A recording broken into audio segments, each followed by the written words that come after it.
Namaste! Hello everyone, my name is Kate, and for today's video I wanted to share with you the things that you need if you're starting a home yoga practice, especially now that here in the Philippines, in some parts of the Philippines and in Iloilo City especially, we are going through another lockdown, and so you're kind of forced to practice at home. So I'll give you all the tips that you need in preparing for that, and that's coming from your local yoga teacher. So let's get into the video. So I will be focusing on 3 things today. I will be focusing on your space, your setup, and the equipment that you need for your practice. So I just finished a class, that's why I look so sweaty. I finished an online class, and this was exactly my setup earlier. And obviously not everyone has this much space at home. You don't have this much space away from your camera all the time, but whenever I teach or when I practice, this is how it normally looks like. So that way the teacher can see me from the side and can see my entire body. If I stand here, lift my arms up, you see my whole body still. If I'm in a pose, you can see me completely. In another pose, both sides. So it's really helpful for the teacher to see you. However, if your only screen is this, and you have to always constantly like turn your head to the side to listen or to check what pose you're on or what you're supposed to do, it becomes inconvenient for you as a student. So yeah, that's the only downside, but this is really good if you're the teacher. I mean, if I'm the teacher and you're the student and this is your setup, like it helps me see your whole body and really help you and guide you properly. But again, not everyone has a space like this, so it's the reality.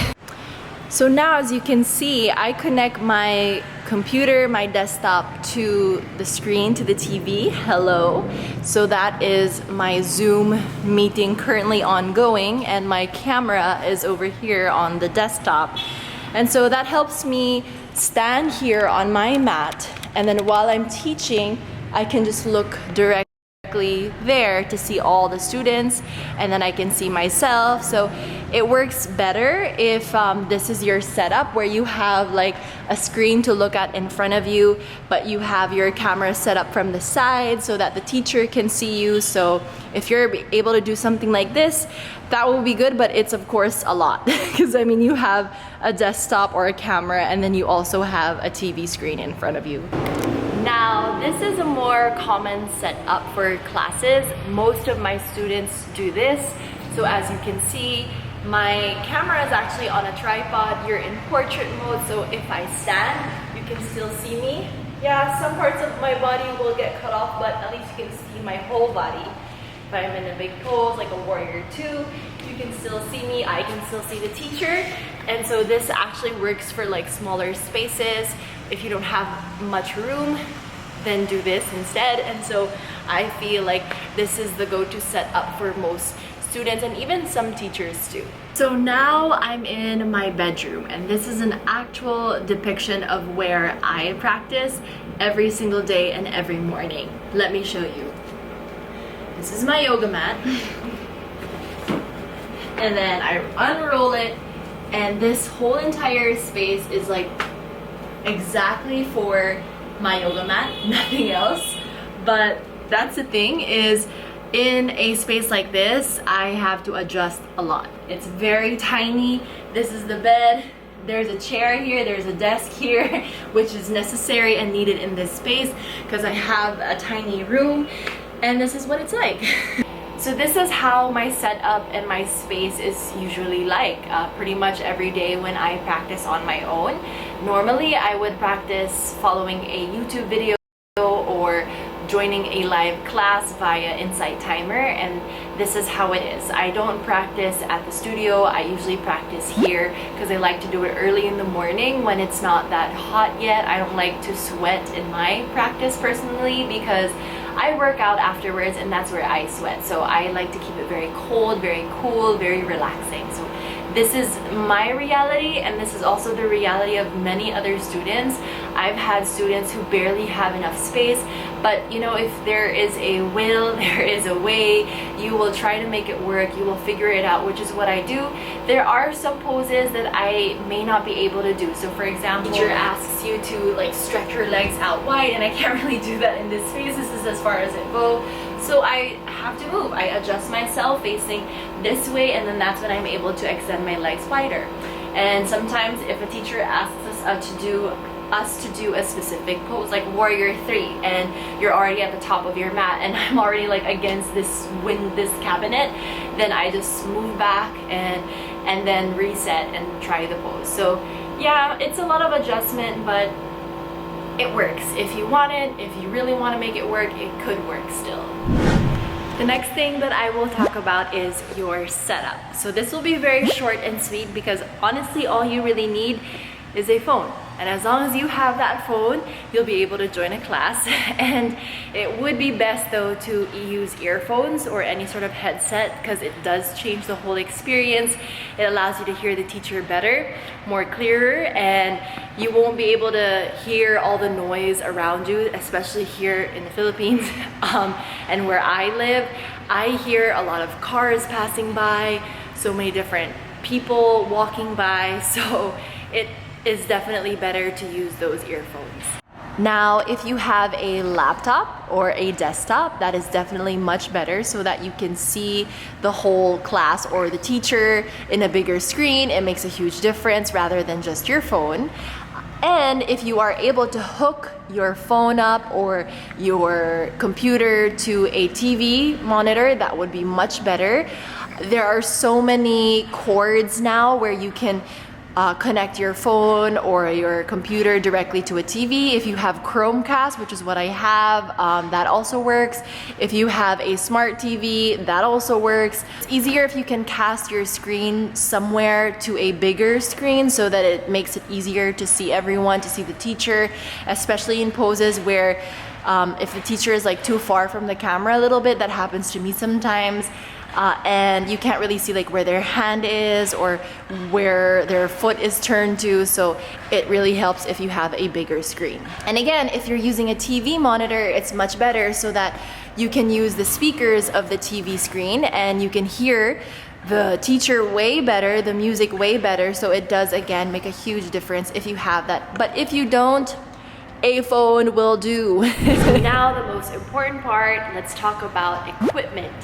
First, your priority should be a yoga mat. Before anything else, before your props, before those yoga blocks, whatever, find a good, properly sized yoga mat. So as you can see, I have a lot of yoga mats here. And these are the usual mats that you would find online and in stores and shops. You have your rubber mats, non-slip mats, you have your jute mats, you have cork yoga mats, and then you've got your suede yoga mats. So these are the usual ones that I would find. Also, one more, TPE mats. Oh, I see one over there. Let me go grab it. This is an example of a TPE yoga mat. So the first one is TPE. So if you're somebody who's just starting out, or let's say you're not ready to commit to yoga yet, but you do need a mat, and so you would most probably need a cheap yoga mat, something that you can use every single day for the meantime, and something that's just not too much yet, right? Not too much. So this is the perfect mat you can go with. This is perfect grip for those who have sweaty hands, sweaty palms, sweaty feet. This is good if you have dry hands and dry feet like me. This is also good, but I would say that this is a little hard to clean, and sometimes in some surfaces it can get a little slippery, so just be careful with that. When you look for a TPE mat, make sure you get the ones that are not super thin. So this is a good size TPE. I think this is as far as you should go. Any thicker than that will be terrible for your wrists. Although it may feel good for your joints, like for your knees, it's not good for your wrists whenever you're using a very, very thick mat, and they have terrible grip on the floor. So you could most definitely be sliding on your mat when you move and flow. So take note of that. These mats are usually like 1.5 or below. You can even get them cheaper, like below 1,000 pesos, if you shop online and if you know how to look for the right kind of TPE mat. But yeah, these are meant to be very cheap. These are very, very light. I mean, even a kid could carry this. You could throw it around. It's super duper light. So now, if you're somebody who's more committed to the practice and you want to look for a mat that will last you a lot longer, your next option would be these rubber mats. So this one was my first ever yoga mat that I paid for, and this is a Manduka Pro Light mat. So Manduka is really known to be good quality yoga mats. However, they can be pretty expensive. This is about 5,000 pesos, so that's around $100 US. But I bought this in 2014 and it's still with me until this day. It's already 2021, still in really good condition. This is the mat that I take with me when I travel. This is the mat that I love to use because the thickness is just perfect. The grip is just perfect for someone like me who has very dry hands and dry feet. Very easy to clean. The only problem I have is that my cat before has kind of scratched it in some places, but then that's it. Like minus the scratches, it still looks new. So this is a great yoga mat. Now, if you're looking for something local, I am so lucky that I found and discovered Made for Movement. So Made for Movement is a more local brand, but the quality of their mats are so close to Manduka and it's way cheaper than Manduka. So as you can see, this is their mat and it looks exactly the same like a Manduka mat.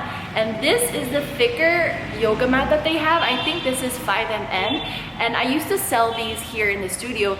This was a crowd favorite. Everyone loved these yoga mats because the thickness was just right. It wasn't like if you got like a TPE version of the same thickness, maybe even thicker, that your wrist kind of sinks into the mat, but with this one it doesn't. So this is perfect for balancing, good enough cushion for your knees, and it feels really good to use all throughout the class. And so this is like one of my favorite yoga mats to buy, and maybe soon I'll try to sell these again, but for now I don't have these.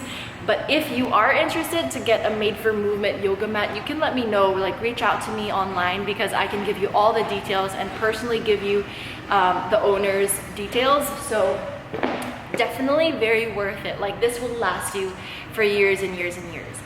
Now, if you want something else, I do have a jute yoga mat. So these are kind of newer, I would say. I don't know, I never really like heard of these until recently. So these are the jute rubber yoga mats, and as you can see, it's kind of similar to your Manduka and to the previous Made for Movement mats, but these are a lot thinner. This is like 4mm. It feels like almost less than that, but these are light, very light, almost as light as the TPE. And what I like about these is that they're very aesthetically beautiful. Like I really like this design. It looks very natural. It looks perfect in the studio. So this is why I ordered these, and I have them like as the students' mats if ever they don't have mats. And I'm also selling these, and I have several other colors too. So this is a good mat to have. You can get this for like 2,500 or lower. If you really look and scour online, you might find something cheaper, but these are good go-to mats too. This will last long, and for me, I have good grip here just because I don't sweat in my hands and my feet. I have to constantly say that because that's very important, that for me the grip is pretty much enough.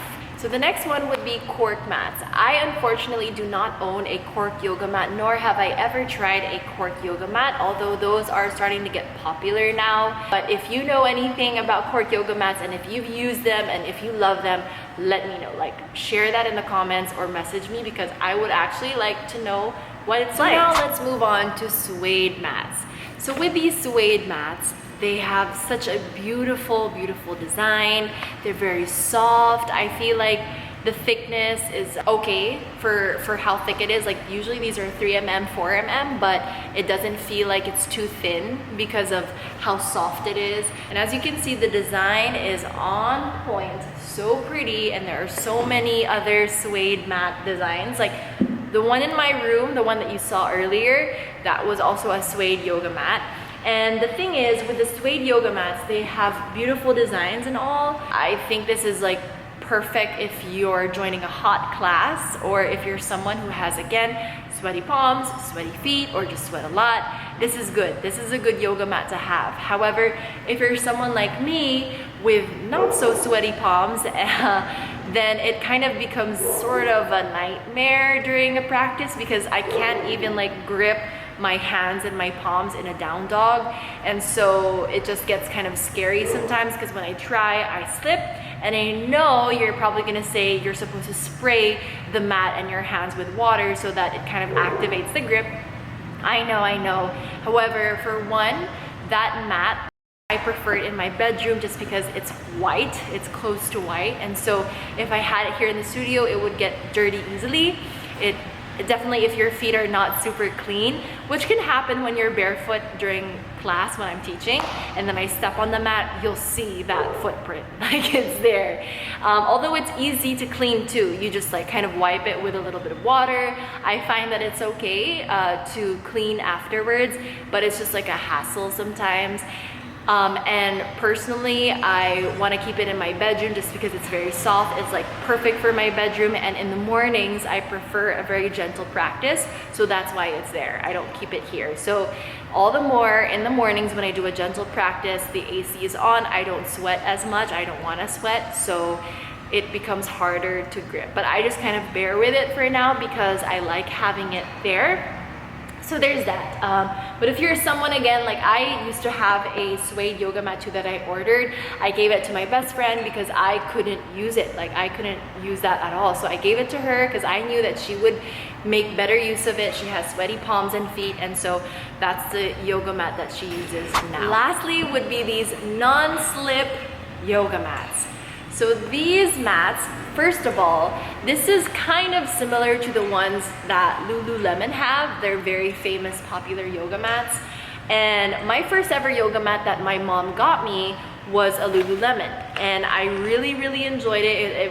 It was really pretty because I got a light green one, but I realized that it was kind of hard to clean because it was such a light colored mat, kind of like this.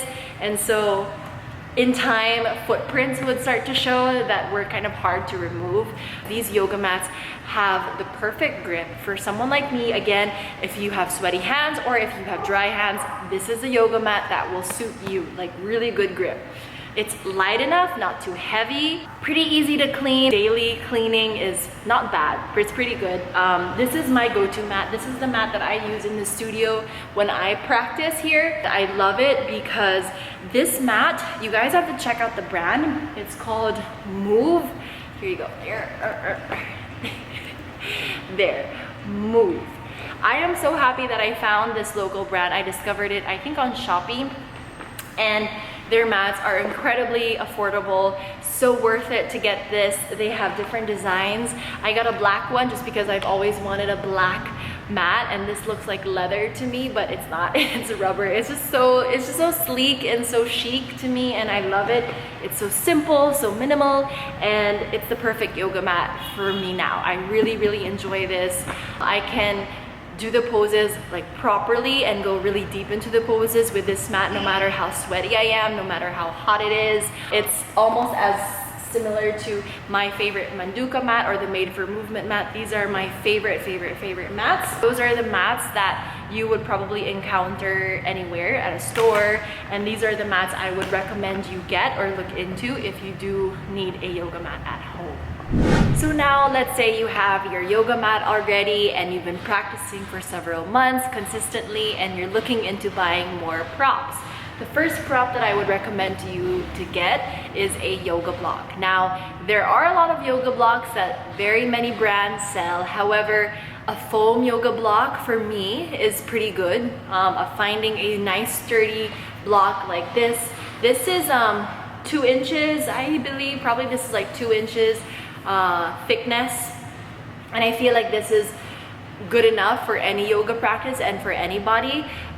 Yoga blocks help bring the floor closer to you, so if ever you struggle with bringing your hands to the ground in some poses, this is good to have. It's good to slide underneath your hips whenever you need to sit down for a long time, or you can use this for your head or for your chest for different poses as well. So this is a good prop to have. However, honestly, you can get these, like I bought this on Shopee and this was only like 100 pesos. So very, very cheap. I know other brands sell blocks like this for way more expensive. So just think about that. I don't feel like it's worth it to spend so much on a block. However, let's say you want a block that's more sturdy for whatever reason that is. You don't want a foam block that kind of in time might like fall apart. Then sure, I guess you could find blocks from Manduka, from Alo Yoga. I know they have blocks, and from other brands too. Cork blocks are also good too. I have a cork block. However, my cork block kind of started falling apart. I think it's because it gets really hot in the studio, like during the day. That's why I have been melting throughout this video, if you haven't noticed. But yeah, I honestly am okay with a foam block. But if you prefer different blocks, go ahead. However, they will be a little bit more expensive. The next thing that I would recommend would be these knee pads. I know usually in a class they don't use this a lot. However, these are really good, especially if your mat is either too thin but you prefer like a thin mat for other poses, or if you just have sensitive knees, any knee issues, this is a lifesaver. So I got this at Decathlon, but I know you can get this at Shopee as well, or Lazada. So check that out because these are pretty affordable. I forgot how much these were, but I think they were less than 500 pesos. So really worth it. Get this, I swear. Lastly would be a yoga strap. This is usually the go-to yoga props that you would find in a studio. It would be like a block or a strap, sometimes pillows. I wouldn't see the need for pillows and bolsters if you have pillows at home, right? You have throw pillows, that's pretty accessible. If you practice yin and you like restorative yoga, then sure, you could get like a special bolster. Other than that, I would say like strap would be your last one. However, you could even use a belt. At home, you could use a towel that's like longer. If you have one at home, if your mat has a strap to carry it around, you could also use that, honestly. So this is meant to bring a body part closer to another body part. So if you have struggles with like bringing your hand to your foot or your toe, then you can use a strap, or your hand to your hand in a bind, you can use a strap. So that is it. I hope that you learned a lot from this video, and I am so excited for you to start your own home yoga journey. If you'd like more info about everything that I talked about, I'll try to put it all in the description box.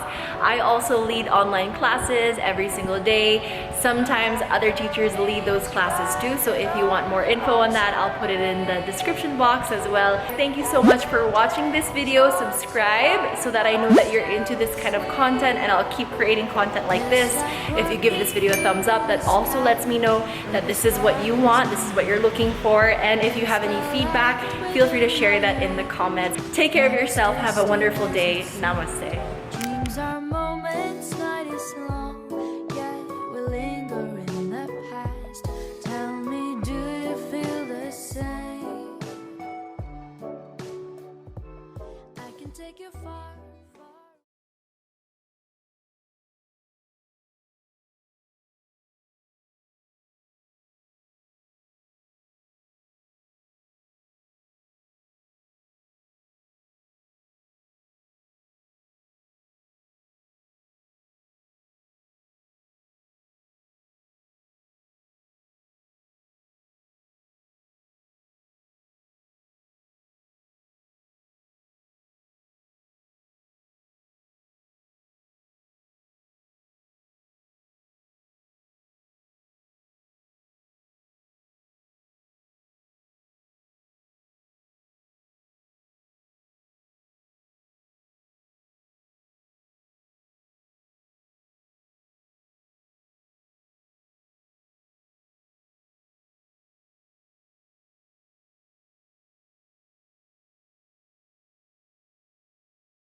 struggles with like bringing your hand to your foot or your toe, then you can use a strap, or your hand to your hand in a bind, you can use a strap. So